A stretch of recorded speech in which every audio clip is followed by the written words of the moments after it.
کہہ دو کہ میرے اور تمہارے درمیان اللہ ہی گواہ کافی ہے۔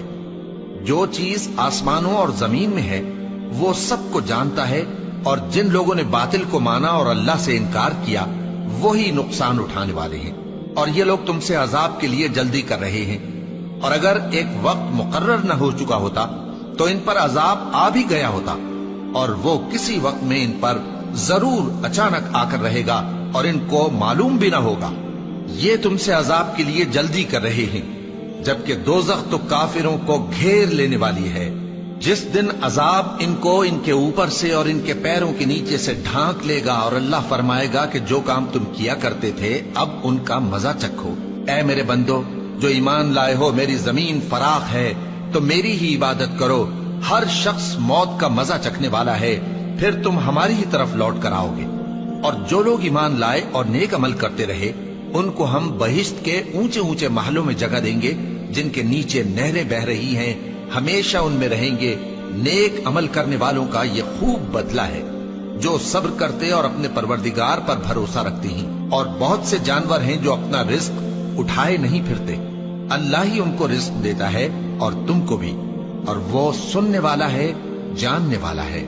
اور اگر ان سے پوچھو کہ آسمانوں اور زمین کو کس نے پیدا کیا اور سورج اور چاند کو کس نے تمہارے زیر فرمان کیا، تو کہہ دیں گے اللہ نے۔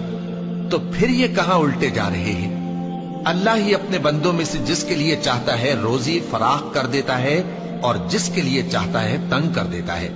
بے شک اللہ ہر چیز سے واقف ہے۔ اور اگر تم ان سے پوچھو کہ آسمان سے پانی کس نے برسایا، پھر اس سے زمین کو اس کے مرنے کے بعد کس نے زندہ کیا، تو کہہ دیں گے کہ اللہ نے۔ کہہ دو کہ اللہ کا شکر ہے، لیکن ان میں اکثر نہیں سمجھتے۔ اور یہ دنیا کی زندگی تو صرف کھیل اور تماشا ہے، اور ہمیشہ کی زندگی کا مقام تو آخرت کا گھر ہے۔ کاش یہ لوگ سمجھتے۔ پھر جب یہ کشتی میں سوار ہوتے ہیں تو اللہ کو پکارتے، خالص کرتے ہوئے اسی کے لیے اطاعت کو، لیکن جب وہ ان کو نجات دے کر خشکی پر پہنچا دیتا ہے تو جھٹ شرک کرنے لگ جاتے ہیں، تاکہ جو ہم نے ان کو بخشا ہے اس کی ناشکری کریں اور فائدہ اٹھائیں۔ سو خیر عنقریب ان کو معلوم ہو جائے گا۔ کیا انہوں نے نہیں دیکھا کہ ہم نے حرم کو مقام امن بنایا ہے، اور لوگ ان کے گرد و نواح سے اچک لیے جاتے ہیں؟ کیا یہ لوگ باطل پر اعتقاد رکھتے ہیں اور اللہ کی نعمتوں کی ناشکری کرتے ہیں؟ اور اس سے بڑا ظالم کون جو اللہ پر جھوٹ بہتان باندھے، یا جب حق بات اس کے پاس آئے تو اس کی تکذیب کرے؟ کیا کافروں کا ٹھکانہ جہنم میں نہیں ہے؟ اور جن لوگوں نے ہمارے راستے میں محنت کی ہم ان کو ضرور اپنے رستوں پر چلا دیں گے، اور اللہ تو نیکوکاروں کے ساتھ ہے۔